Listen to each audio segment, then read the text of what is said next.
다 같이 요한계시록 1장 5절, 6절 같이 먼저 읽겠습니다. 요한계시록 1장 5절, 6절입니다.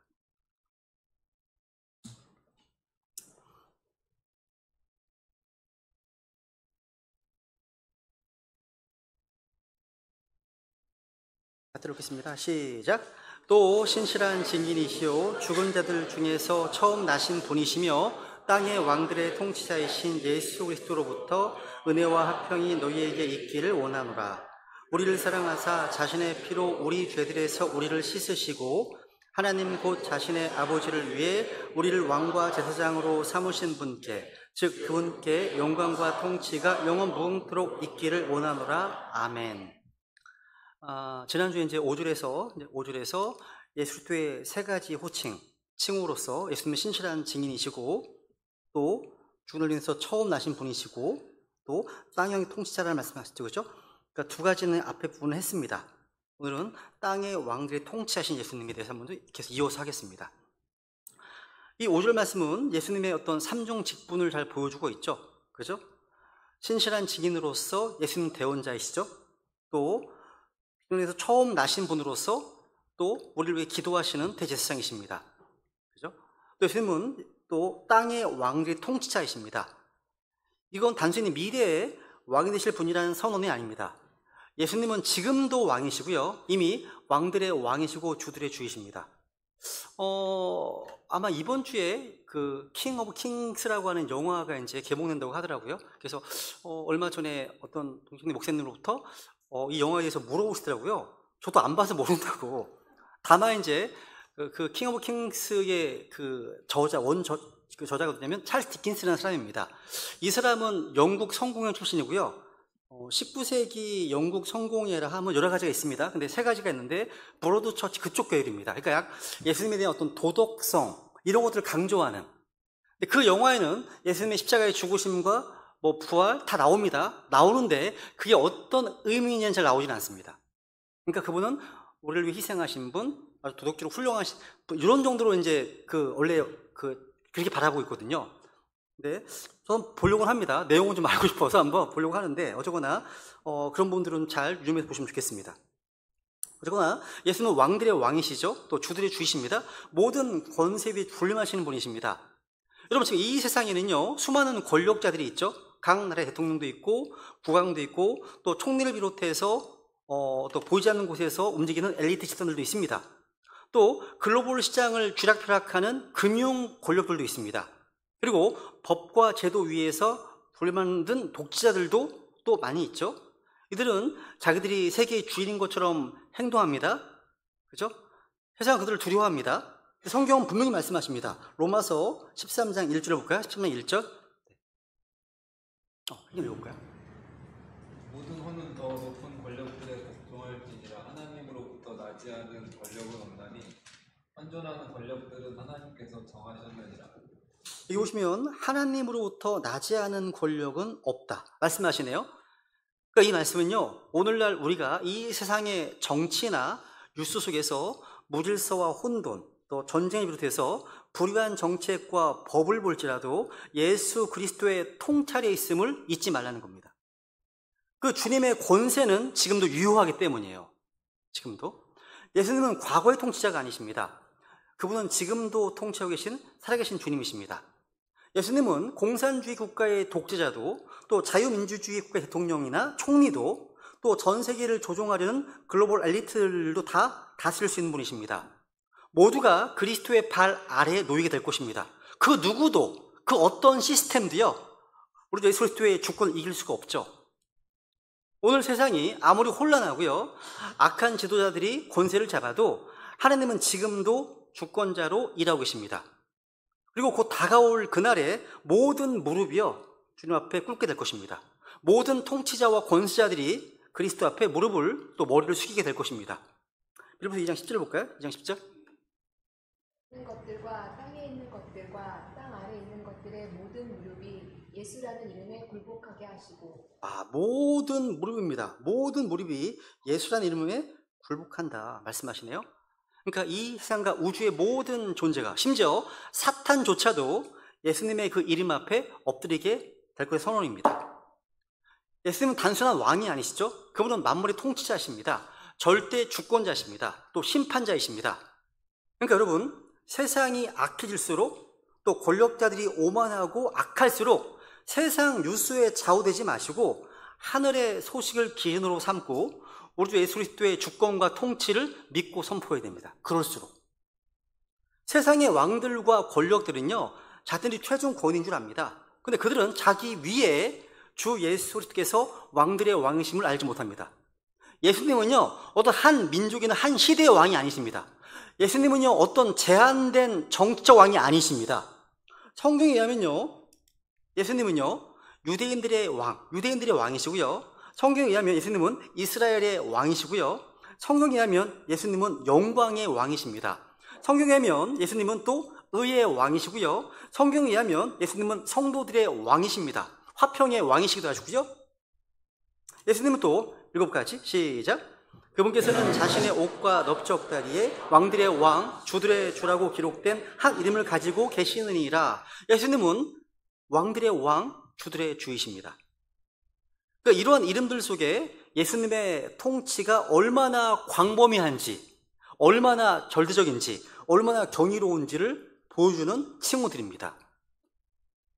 예수님은요, 초림 때는 겸손한 종의 모습으로 오셨지만 다시 오시는 재림 때에는 전혀 다릅니다.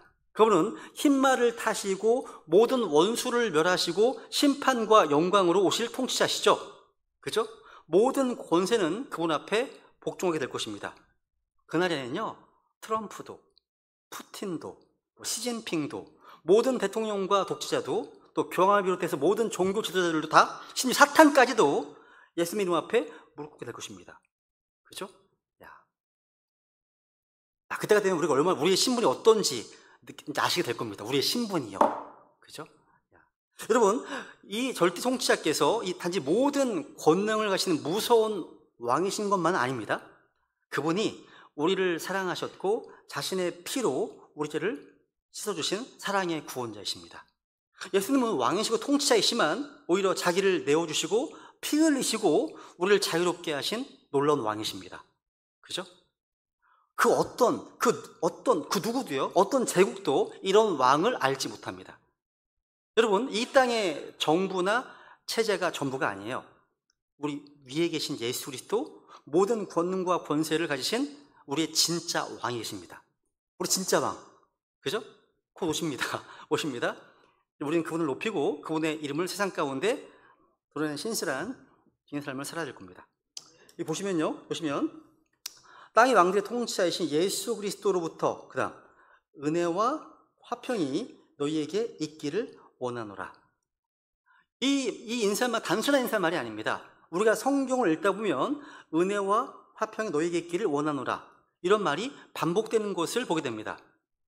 처음 성경 읽을 때는 그냥 인사말처럼 그냥 읽고 지나갈 수 있지만 사실 은혜와 화평, 이 두 단어는요, 우리 성도들의 삶에 있어서 가장 중요하고 가장 절실한 요소라고 할 수 있습니다. 은혜란 받을 자격이 없는 자에게 베푸신 하나님의 선물입니다. 우리가 구원받은 것도 은혜고요, 우리가 지금 이 자리에 앉아 말씀 듣는 것도 전부 은혜입니다. 우리가 숨쉬고 살아있는 것도 뭐예요? 다 은혜고요, 우리가 구원받아서 하나님을 알고 있다는 것 자체가 전적인 은혜입니다. 은혜 없이는 우리는 아무것도 아니에요. 우리 성도들은 은혜로 시작해서 은혜로 자라고요, 은혜로 살아가는 자들입니다. 그죠? 화평은 단지 마음의 평온함만이 아니라요, 하나님과의 관계 회복에서 오는 참된 평화를 말합니다. 화평은 단지 어떤 감정적인 안정감, 이것이나 스트레스 없는 상태, 이걸 말하는 것이 아닙니다.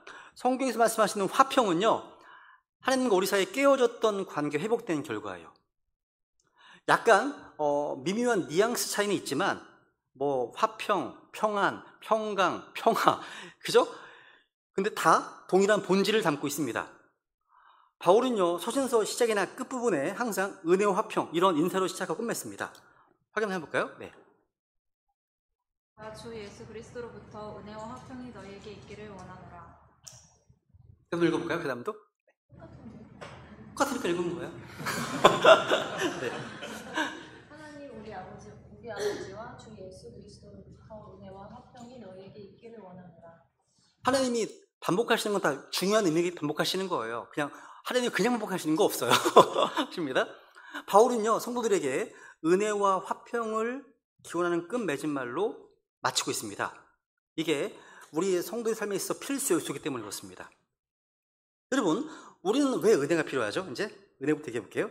은혜가 왜 필요합니까? 성경은 반복해서 은혜를 말하고 있습니다. 왜 그럴까요? 세상 사람들은요, 이렇게 얘기합니다. 하늘은 스스로 돕는 자를 돕는다. 진인사 대천명. 그러니까 사람이 할 일을 다 한 후에 하늘의 뜻을 기다려라. 이런 게 있잖아요. 또 no gain, no without pain. 그죠? 고통 없이는 얻는 것이 없다. No cross, no crown. 십자가 없이는 왕관이 없다. 등등.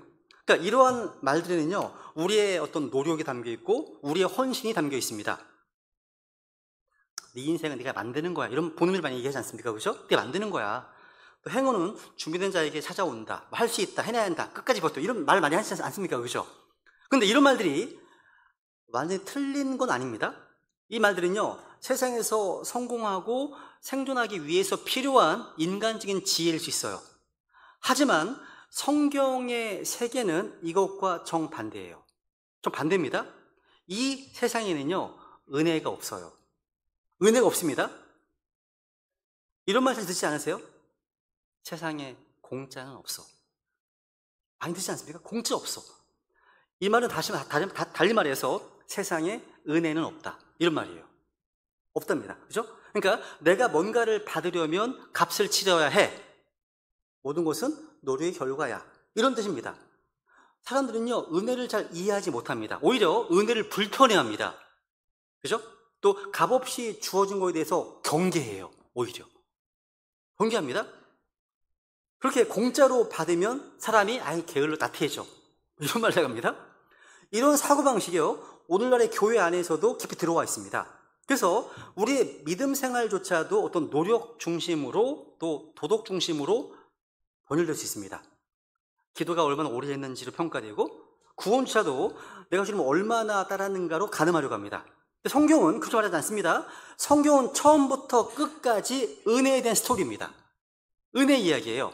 아담이 범죄했을 때 하나님은 가죽옷을 입히시면서 은혜를 부으셨습니다. 노아도 은혜를 입었습니다. 그래서 방주를 짓게 했고, 또 다윗은요, 바세바 사건 이후에도 용서의 은혜를 입었고요. 베드로는 예수님 부인했지만 주님의 회복하신 은혜를 또 경험했습니다. 그러니까 우리 모두는 다 지옥을 가야 마땅한 죄인이었지만 믿음을 통해 하나님의 은혜로 의롭게 되었습니다. 예수님의 피로 깨끗하게 되었습니다. 다 이게 얼마나 놀라운 은혜입니까? 여러분, 우리가 선포하는 복음은요, 공짜입니다. 다 은혜잖아요. 은혜입니다. 값을 치른 분은 우리가 아니죠. 예수님이십니다. 우리가 아무것도 지불하지 않아도 되는 이유는 뭡니까? 예수님이 모든 값을 지불하셨기 때문입니다. 그죠? 여러분, 영혼의 값은 얼마예요? 영혼의 값은 영혼입니다. 영혼의 값은 영혼입니다. 왜? 예수님이 다 지불하셨기 때문에 값을요. 감사한 거죠. 그죠? 성경은요, 은혜의 세계입니다. 은혜의 세계. 은혜는 공짜로 값없이 주어지는 겁니다. 하나님은 우리에게요, 값을 치르지 말라고 하시네요. 이사야서 59장 1절. 오 목마른 모든 자야, 너희는 물들로 오라. 없는 자도 오라. 너희는 와서 사먹되 참으로 와서 돈도 내지 말고 값도 치르지 말며 포도즙과 젖을 사라. 와, 하나님 말씀하십니다. 돈 없는 자도 오라. 또 돈도 내지 말고 값도 치르지 말며. 이게 다 뭘 얘기하는 거예요? 하나님의 은혜죠. 이게 얼마나 감사해요. 은혜입니다. 은혜. 계시록 21장 6절. 또 내게 이르시되 다 이루어졌도다. 나는 알파 오메가요 시작과 끝이라. 내가 목마른 자에게 생명수의 샘에서 값없이 주리라. 내가 목마른 자에게 값없이 준다. 이것도 은혜네요. 22장 17절. 성령과 신부가 말씀하시기를 오라 하시는도다. 듣는 자도 오라 할 것이요 목마른 자도 올 것이며 누구든지 원하는 자는 값없이 생명수를 취할지니라. 네, 값없이 생명수를 취하라. 그죠? 이것도 은혜입니다. 값없이란 말. 성경이 그것을 은혜라고 말합니다. 하나님은 은혜로우시죠? 성령님은 은혜의 영이십니다. 말씀은 은혜의 말씀이잖아요. 또 우리가 선포하는 복음은 은혜의 복음입니다. 그러니까 우리가 은혜에 대해서 바르게 알지 못한다면 전혀 크리스찬의 삶을 살 수가 없습니다. 은혜는요, 영적인 삶의 심장과 같습니다. 여러분, 세상은요, 스스로 돕는 자를 돕는다라고 말합니다. 하지만 성경은요, 하나님은 스스로 도울 수 없는 자를 도우신다 하십니다.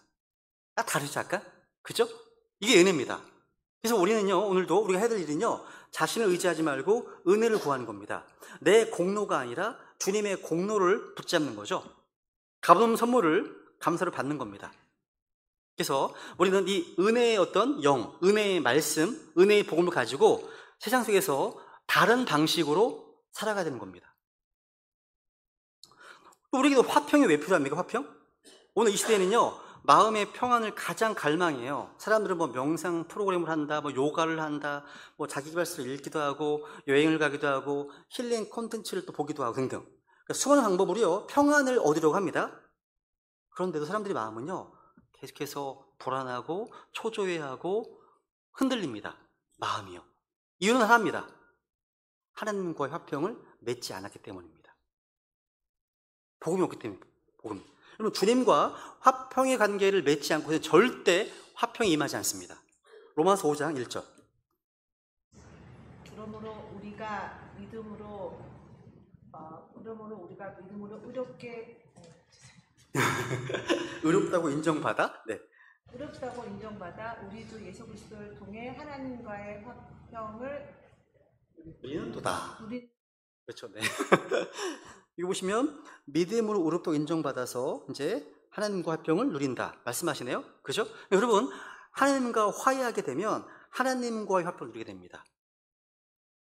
이 화평은요, 절대 사람이 만들 수 없습니다. 종교적인 열심으로도 선행이나 공로로도 또 명상을 통해서도 정신 수양을 얻을 수 없습니다. 이 화평은 오직 하나님과의 화해 속에서만 주어지는 거예요. 구원받아야 되는 거죠. 바울은 이렇게 얘기합니다. 고린도서 5장 10절입니다.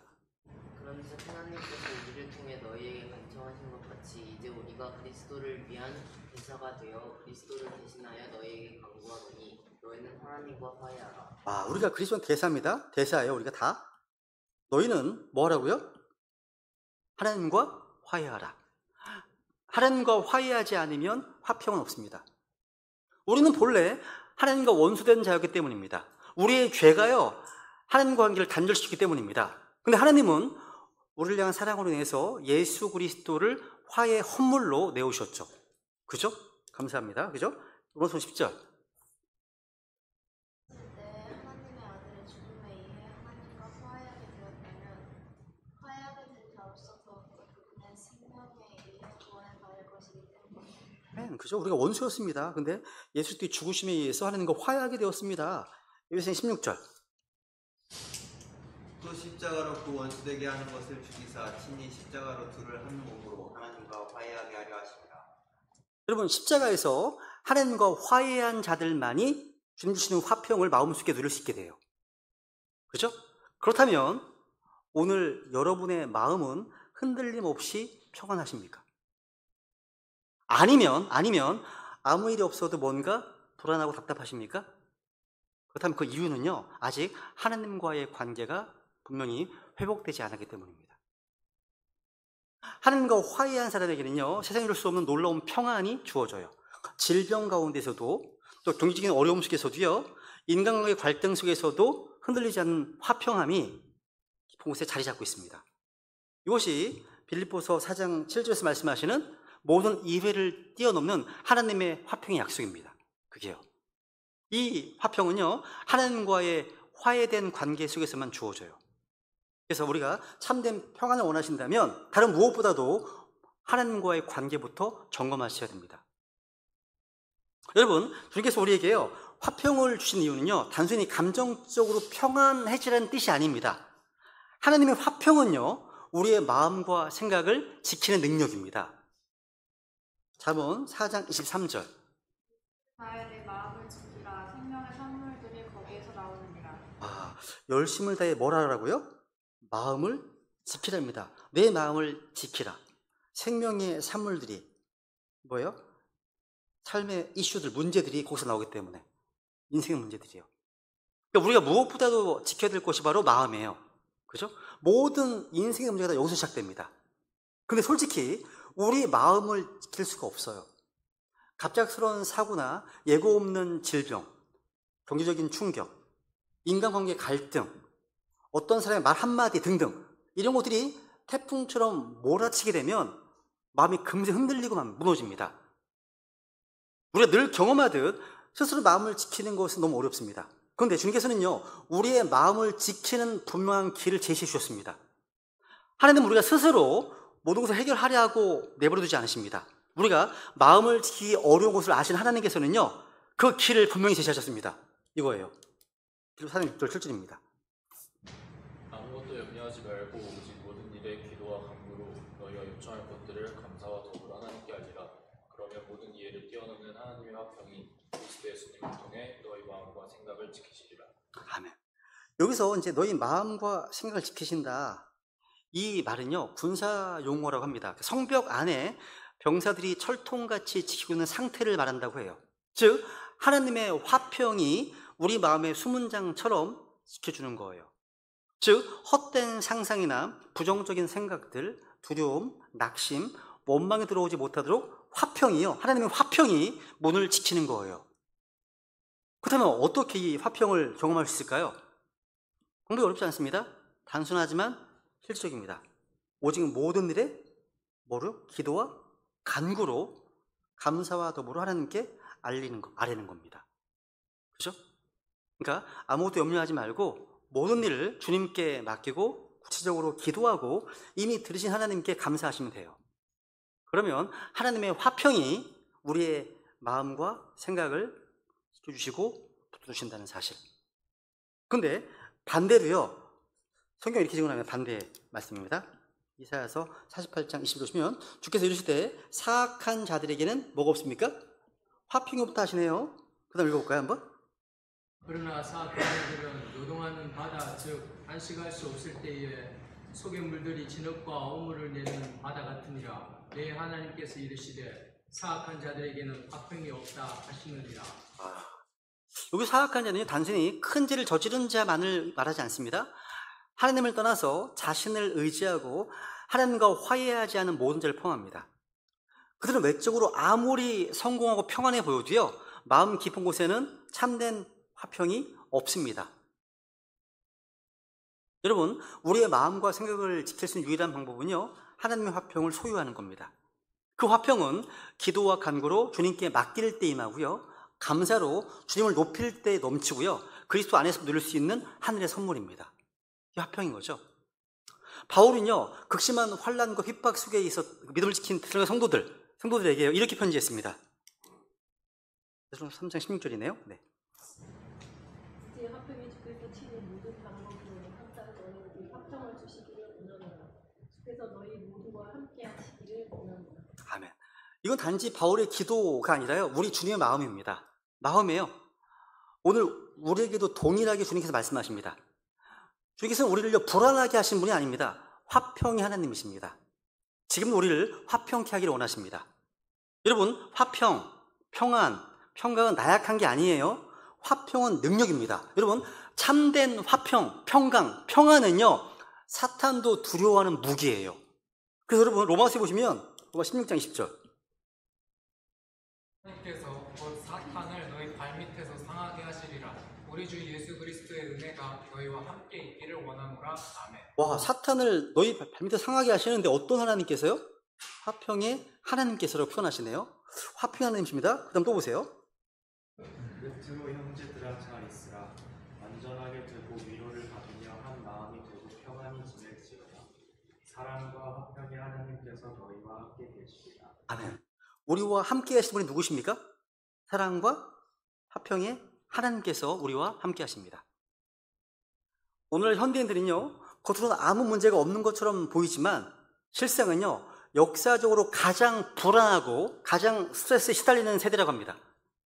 여러분, 가장 많이 팔리는 약, 위궤양 치료제라고 합니다. 위궤양 치료제. 그 다음 약, 고혈압 약, 또 신경 안정제, 항우울제, 합니다. 순서가 이렇게 됩니다. 순서가. 우울증은요, 갑상선과 호르몬 시스템까지 무너뜨린다고 합니다. 약물의 강도가 점점 올라갑니다. 그럼에도 화평은, 평강은 찾아오지 않습니다. 왜 그렇습니까? 하나님과의 화평이 없기 때문이에요. 중요한 건, 그러니까 항상 복음이 해답이에요. 복음이 해답입니다. 여러분, 우리가 주님을 신뢰할 때 주님은 화평으로 지켜주십니다. 진리예요. 이사야서 20장 3절입니다. 23절. 주께서 생각을 주께 고정한 자를 완전한 화평으로 지키시리니 이는 그가 주를 신뢰하기 때문입니다. 생각을 주님께 고정한 자. 뭘로 지킨다고요? 퍼펙트 피스입니다. 완전한 화평으로 지키신다. 완전한 화평. 이건 일시적인 어떤 감정적 어떤 안정이 아닙니다. 어떤 상황에서도 흔들리지 않는 내면의 평안함입니다. 성경은 이 완전한 화평이 실제로 가능함을 보여줍니다. 여러분, 사자굴에 던져졌던 다니엘을 생각해 보세요. 다니엘의 마음이 불안과 공포로 가득했겠습니까? 한번 생각해 보세요. 다니엘은 주님을 신뢰했습니다. 주님은 다니엘을 완전한 화평으로 지켰습니다. 다니엘의 세 친구들도 풀무불 속에 던져졌습니다. 겁에 질려서 비명을 지르며 들어간 것이 아닙니다. 오히려 담대하게 왕 앞에서 믿음의 선한 고백을 했죠. 그리하지 아니하실지라도 우리는 왕실을 섬기지 않을 겁니다. 형상에 경배하지 않겠습니다. 이렇게 담대하게 선포했습니다. 이게 바로 화평으로 무장된 믿음의 삶의 모습이에요. 이게요. 또 스테반은요, 돌에 맞아 죽는 그 순간에서도요, 천사의 얼굴로 주 예수님께 자기의 영을 부탁합니다. 또 원수들을 용서하는 기도를 드렸죠, 그죠? 이렇게요. 주여, 이 죄를 저들의 책임을 돌리지 마옵소. 그러니까 스테반의 영혼은요, 되게 고요했습니다. 스테반은 자기의 마음과 생각을 들 수 있었습니다. 왜 그렇습니까?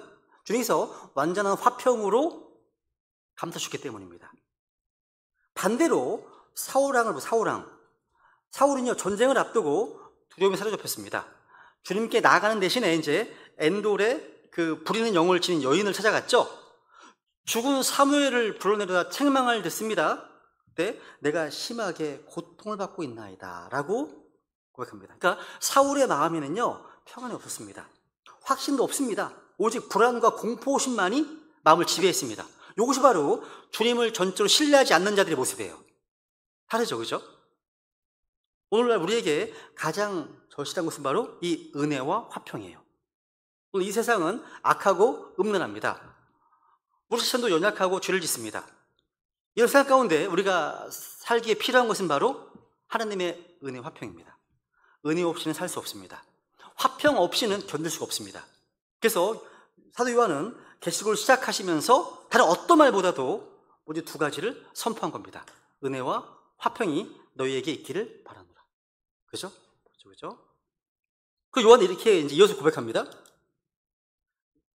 오늘 하면서 이제 우리를 사랑하사 자신의 피로 우리 죄들의 소리를 씻으시고 라고 말씀하시네요. 우리를 사랑하사.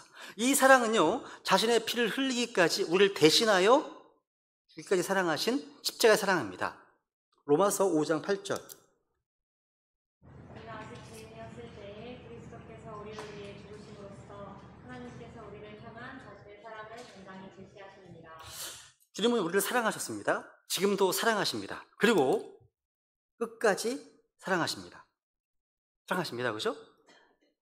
우리를 사랑하사 자신의 피로 우리의 죄들에서 우리를 씻으시고, 이 말씀은 복음의 핵심을 잘 보여주죠. 예수님은 왕들의 왕이시고 주들의 주이시지만 먼 하늘 위에만 계시지 않았습니다. 그분은 우리를 사랑하시기 때문에 자신의 피를 흘려서 우리 죄를 씻어주셨습니다. 여기서 중요한 점은요, 예수님은 우리의 착한 행위로 우리를 씻으신 분이 아닙니다. 성례나 고행으로도 아닙니다. 뭘로요? 자신의 피로입니다. 오직 보혈로만 가능하다고 말씀하시네요. 그렇죠? 에베소 1장 7절. 우리가 그의 피를 통해 구속, 곧 죄들의 용서를 받았으니 이것은 하나님의 은혜의 풍성함에 따른 것입니다.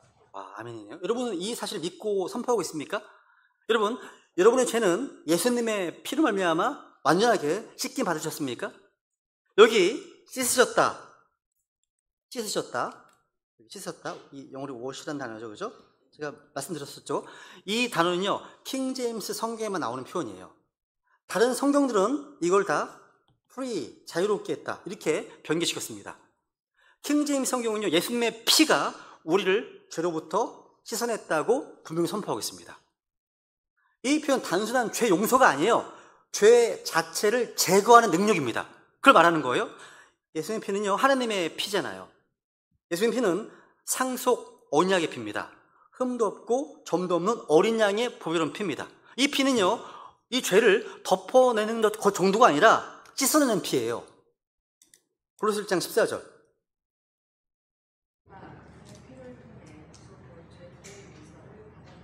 아멘. 그분의 피를 통해, 이것도 킹제임스 성경에만 들어있는 표현입니다. 그분의 피를 통해서 구속, 죄들의 용서를 받았도다 말씀하시네요. 우리는 예수님의 피로 죄 용서와 구속을 받았고요, 하나님과 화평을 누리게 되었고요, 의롭게 인정받았고요, 거룩하게 되었고요, 깨끗하게 되었고, 이렇게 나갈 수 있게 되었습니다.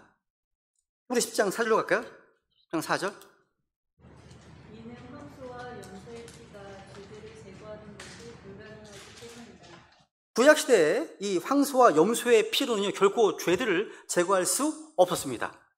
오늘날 로마 천주교, 로마 교황청에 성수를 뿌린다고 해서, 고해성사를 한다고 해서, 인간의 공로나 노력, 절기나 예식 등등, 이 모든 것들은 죄를 씻지 못합니다. 죄를 씻어내는 유일한 길은 오직 어린 양의 피뿐입니다. 그 피가 아니고는 어떤 것으로도 죄는 제거되지 않습니다. 그러니까 영원토록 내 할 말 예수의 피밖에 없네. 이게 우리의 믿음의 중심이어야 됩니다. 예수님의 피를 믿고 의지하는 자는요, 하나님의 진노에서 벗어나고 영생을 얻고요, 담대 은행 왕자 앞에 나가서 필요한 때에 도우신 은혜를 얻을 수 있습니다. 6절로 가겠습니다. 6절. 네. 또 자신의 아버지를 위해 우리를 왕과 제사장으로 삼으신 분께, 즉 그분께 영광과 통치가 영원 부분토록 있기를 원하노라. 아멘. 아멘이네요. 예수님은요, 단지 우리 죄를 씻는 것으로 끝내지 않으셨습니다.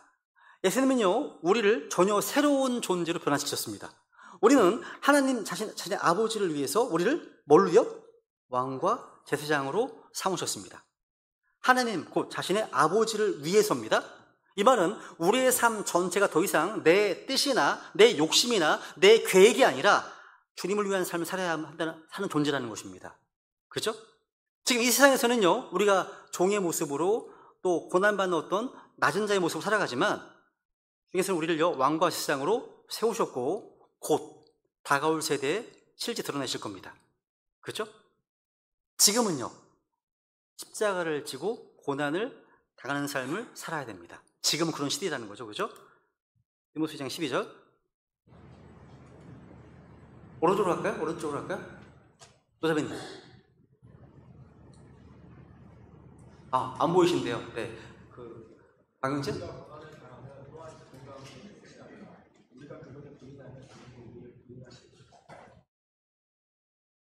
로마서 8장 17절 읽어볼까요? 17절. 자녀이면 또한 상속자고 하나님의 상속자요 그리스도와 함께하는 공동 상속자인데, 우리가 그분과 함께 영광을 받기 위해 고난도 함께 당하면 그러하니라. 아멘.